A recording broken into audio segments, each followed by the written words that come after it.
Today, we're not just looking at a journey on a map, we're going somewhere much, much darker. We're going into the absolute heart of the Antarctic winter. This was a mission that didn't just push the limits of human endurance. It was designed to find out where those limits even were and then just blow right past them. This is a deep dive into a mission that tested the very definition of sanity and survival, a story that became known, for very good reason, as the worst journey in the world. You know, that quote from Captain Scott himself really tells you everything. This wasn't just another tough expedition. This was something fundamentally different, a conscious choice to walk into a place human beings were never meant to see, a world of pure, unending blackness, and a cold so profound, so absolute, it was almost a living thing. It was, as he says, something new. So you have to ask yourself, why? Why would anyone in their right mind do this? Well, the reason, at least on the surface, seemed perfectly rational. It was a quest for knowledge, a journey in the name of science. But the science itself was focused on one very specific and very, very small prize. Yeah, this descent into our frozen hell wasn't about ego, it wasn't about planting a flag or claiming territory for an empire. Their objective was so much more focused than that. It was a singular, scientific recovery mission. And that's it. They were after three things, just three.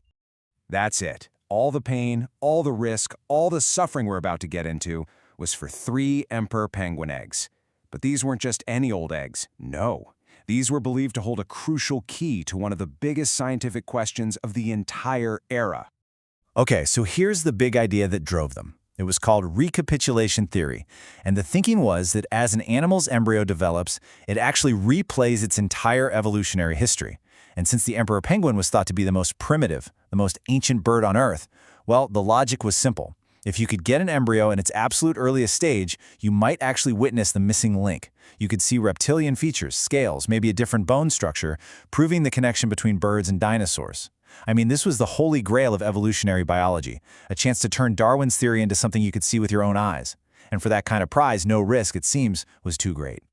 So with that incredible scientific purpose driving them, 3 men, Bill Wilson, Bertie Bowers, and our narrator for this story, Apsley Cherry Garrard, set out. And their grand quest for knowledge almost immediately descended into a primal nightmare, as the entire world around them was just extinguished. Now, this timeline really shows you the scale of what they were up against. The sun goes down in late April, and it does not come back up until late August. Their journey, it took place in June and July, right in the dead center of that darkness. We are talking about months of absolute 24/7 blackness. This isn't twilight, it's not gloom. It's a total absence of the sun that fundamentally messes with your perception of reality. And we have to really try and understand what this darkness was like. It wasn't just the absence of light, it was a physical presence, a thick, oppressive, disorienting blackness that just swallowed everything. Sound, sight, the horizon, even the ground right under their feet. I mean, they were pulling heavy sledges over a chaotic landscape of ice ridges and bottomless crevasses that they could not see. Every single step was a blind guess into a void.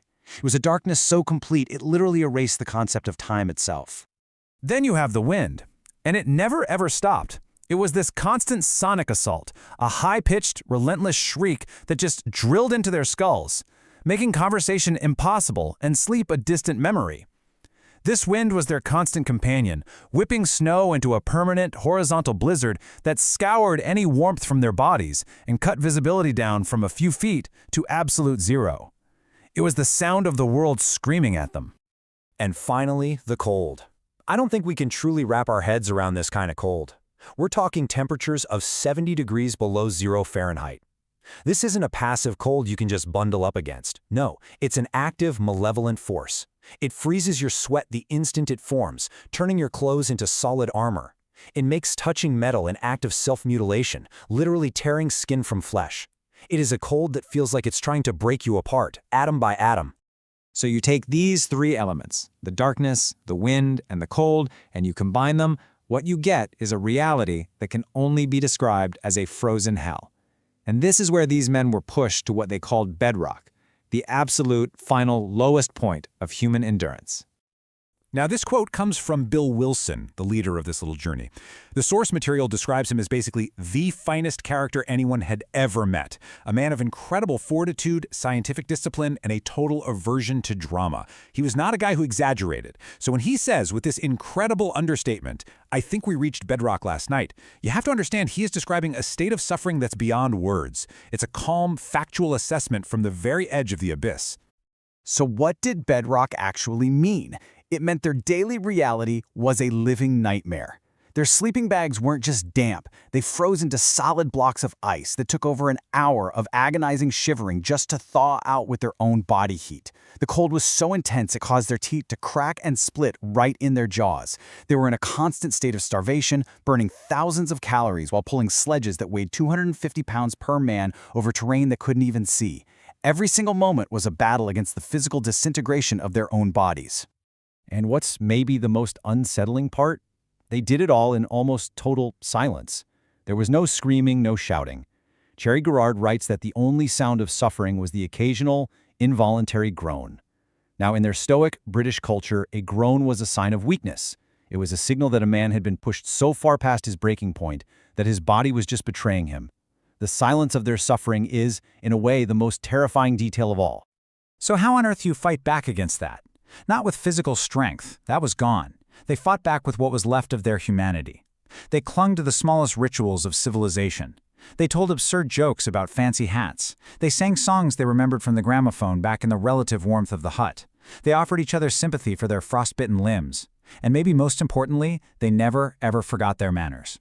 Please and thank you became weapons, a way to insist they were still civilized men, not just suffering animals in a frozen wasteland. This line from Cherry Garrard, man, it's the ultimate testament to their spirit. It's not about being religious. It's about refusing to break. It is an act of supreme defiance. Faced with a universe that seemed actively hostile, a frozen hell that was testing their faith in everything they knew, they refused to curse it. They kept their composure. They held on to themselves. And the incredible thing is, they did it. They reached the penguin rookery, they found 5 eggs, and then they began the horrific journey back. 3 of those eggs survived the return trip, but the price they paid was astronomical. And that brings us to the legacy of their suffering. You can really think of the whole journey as a brutal transaction. On one side of the ledger, they gained 3 penguin eggs and the data inside them. On the other side, they suffered an overdraft on human strength, as Cherry Garrard called it, from which he never fully recovered. He battled severe depression and physical problems for the rest of his life. They lost something out there in the dark that they could never get back, a part of their physical health, their innocence, and maybe a piece of their sanity. And this quote really sums up the cold, hard logic they were operating under. This is the voice of science and of that era. The individual's suffering? Irrelevant. The data is all that matters. The man is expendable, the specimen is not. It's a chilling perspective, but it was the ethos that drove them forward into that darkness. And here is the final bitter irony of the whole story. The eggs, for which they sacrificed so much, were delivered to the Natural History Museum in London. But the scientist assigned to study them died before he could even begin his work. Years passed. Eventually, a small, largely inconclusive report was published. All that suffering, all that horror, for a footnote in a dusty scientific journal. Which, of course, leaves us with the only question that truly matters. Was it worth it? The science they were chasing turned out to be a dead end, but the story they brought back, this incredible story of endurance, of friendship, of the unbelievable resilience of the human spirit in the face of the ultimate abyss, well, that story has become immortal.